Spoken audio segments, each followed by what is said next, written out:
പ്രധാനമന്ത്രിയുടെ വിദേശയാത്രകൾക്ക് കഴിഞ്ഞ 10 വർഷമായി ചെയ്ത യാത്രകൾക്ക് 762 കോടി രൂപ ചെലവായി എന്നാണ് മാതൃഭൂമിയുടെ വിഷമം. മാതൃഭൂമി വിഷമിക്കേണ്ട, വെറുതെ പോയതല്ല, കുഞ്ഞുകുട്ടി പരാധീനങ്ങളായി നാട് കാണാൻ പോയതുമല്ല, ഒറ്റയ്ക്കാണ് പോയത്. പ്രത്യേകിച്ച് മാധ്യമപ്രവർത്തകരെ ഒന്നും കൂട്ടിയില്ല എന്ന വിഷമം നിങ്ങൾക്ക് കാണും.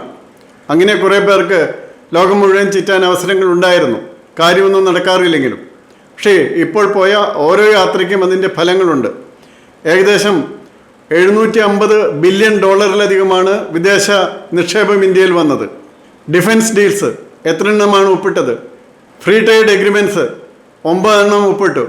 അതും യൂറോപ്യൻ യൂണിയൻ പോലുള്ള സമൂഹങ്ങളുമായി തന്നെ വലിയ ഇടപാടുകളാണ് ഒപ്പിട്ടത്. അതുപോലെ G20 കാര്യത്തിലും അതുപോലെ ഉള്ള മറ്റ് അന്തർദേശീയ സ്ഥാപനങ്ങളുടെ കാര്യത്തിലും ഇന്ത്യക്കുണ്ടായ നേട്ടങ്ങൾ എന്തൊക്കെയാണ്? അതുപോലെയാണ് ബ്രിക്സിൻ്റെ കാര്യത്തിലുള്ളത്. അപ്പോൾ ഇതൊക്കെയാണ്, ഈ സന്ദർശനങ്ങളാണ് ഇന്ത്യയെ ഇന്ന് ഒരു ലോകശക്തിയായി, അമേരിക്ക 50% നികുതി ഏർപ്പെടുത്തിയിട്ടും കുലുക്കാൻ പറ്റാത്ത ലോകശക്തിയായി പിടിച്ച് നിർത്തിയത് എന്നുകൂടി മനസ്സിലാക്കണം. മാത്രമല്ല, നമ്മുടെ ബഹുമാനപ്പെട്ട പ്രധാനമന്ത്രിക്ക് ഒരു പൈസ പോലും മെഡിക്കൽ എക്സ്പെൻസ് ഇതുവരെ എടുക്കേണ്ടി വന്നിട്ടില്ല എന്നുള്ള കാര്യം പോലും മാതൃഭൂമി ഓർക്കണം. അപ്പോൾ മാതൃഭൂമി കൂടുതൽ വിഷമിക്കേണ്ട. മൗദൂദി ചാനലായിട്ട് അല്ലെങ്കിൽ പത്രമായിട്ട് മാറിക്കൊണ്ടിരിക്കുന്ന നിങ്ങൾക്ക് ഇതിലൊക്കെ വലിയ വിഷമം കാണുമെന്നറിയാം. പക്ഷെ അങ്ങനെയുള്ള കാര്യങ്ങൾ റിപ്പോർട്ട് ചെയ്യണം. ഓരോരുത്തരുടെയും മെഡിക്കൽ ബില്ല് എത്രയാണ്, പ്രധാനമന്ത്രിയുടെ മെഡിക്കൽ ബില്ല് എത്രയാണ്, അദ്ദേഹത്തിൻ്റെ അസറ്റ് എത്രയാണ് എന്നൊക്കെ, അതുപോലെ ആരൊക്കെയാണ് അദ്ദേഹം കൂടെ കൊണ്ടുപോകുന്നത് എന്നൊക്കെയാണ് നിങ്ങൾ കൂടുതലായിട്ട് പറയേണ്ടത്. ആ കാര്യങ്ങളും നിങ്ങൾ കൃത്യമായിട്ടൊന്ന് പറയേണ്ടതാണ്. ഇനി ഞാൻ മറ്റൊരു വിഷയത്തിലേക്ക് പോവുകയാണ്. അതെന്താണെന്ന് വെച്ചാൽ, ഒരു പോലീസുകാരനെ SFIക്കാർ വളഞ്ഞിട്ട് ഒരു മാളിൽ ആക്രമിക്കുന്ന ദൃശ്യങ്ങൾ പുറത്തു വന്നിരുന്നു.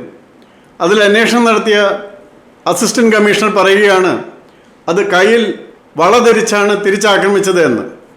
ആ അസിസ്റ്റൻറ്റ് കമ്മീഷണർക്ക് വിവരക്കേടുണ്ടെങ്കിൽ, നിയമം അറിയില്ലെങ്കിൽ ഒന്നുകൂടി പറയാം.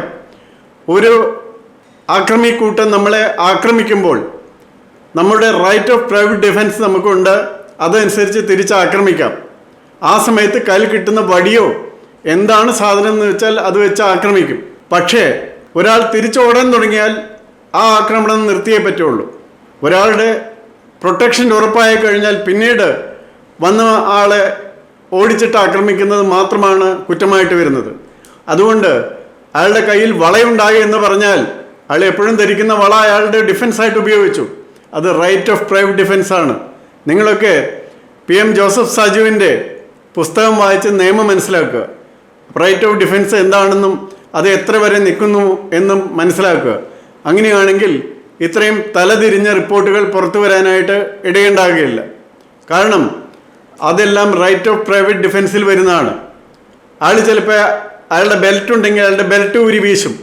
അത് റൈറ്റ് ഓഫ് പ്രൈവറ്റ് ഡിഫൻസിൽ പെട്ടതാണ്. ആക്രമകാരികൾ തിരിഞ്ഞു പോകുന്നത് വരെ അയാൾക്ക് ആവശ്യമായ ഡിഫൻസ് നടത്താനായിട്ട് അയാൾക്ക് റൈറ്റ് ഓഫ് പ്രൈവറ്റ് ഡിഫൻസും ഉണ്ട്. അത് ABCD അറിയാത്ത അസിസ്റ്റൻറ്റ് കമ്മീഷണർമാരും അതിന് മുകളിലുള്ളവരും, അവർക്ക് പണ്ടേ ഇതൊന്നും നോക്കുന്ന പണിയില്ല പലർക്കും. അപ്പോൾ അങ്ങനെയുള്ളവരും ഉണ്ടെങ്കിൽ താഴെയുള്ള പോലീസ് ഉദ്യോഗസ്ഥർ ബുദ്ധിമുട്ടുകയുള്ളൂ. പിന്നെ ഈ ഉദ്യോഗസ്ഥൻ സ്ഥിരമായിട്ട് പലരെയും ഉപദ്രവിക്കുന്നു എന്നുള്ള കാര്യമുണ്ടെങ്കിൽ അത് ഡിപ്പാർട്ട്മെൻറ്റ് തലത്തിൽ അന്വേഷിച്ച് നടപടിയെടുക്കേണ്ടതാണ്. അത് ഇതിനകം തന്നെ ചെയ്യേണ്ടതുമായിരുന്നു. പക്ഷേ ഒരു സീനിയർ പോലീസ് ഉദ്യോഗസ്ഥരുടെ നിർദ്ദേശമനുസരിച്ച് പബ്ലിക്കായി എടുത്ത നടപടികളുടെ പേരിൽ ഓരോ ഉദ്യോഗസ്ഥനെയും ഇതുപോലെ ആക്രമിക്കാൻ തയ്യാറായി വരുന്ന കൂട്ടങ്ങൾക്കെതിരെ അല്ല നടപടി, ആ പോലീസ് ഉദ്യോഗസ്ഥൻ ചെയ്തതാണ് തെറ്റെന്ന് കണ്ടെത്തുന്ന ഇത്തരം നിയമരഹിതമായ നിയമത്തിന് ഘടകവിരുദ്ധമായ റിപ്പോർട്ടുകൾ തികച്ചും തെറ്റാണ്. അത് പോലീസ് സേനയ്ക്ക് ഒട്ടും നല്ലതല്ല എന്നുകൂടി പറയാൻ ഞാൻ ആഗ്രഹിക്കുകയാണ്.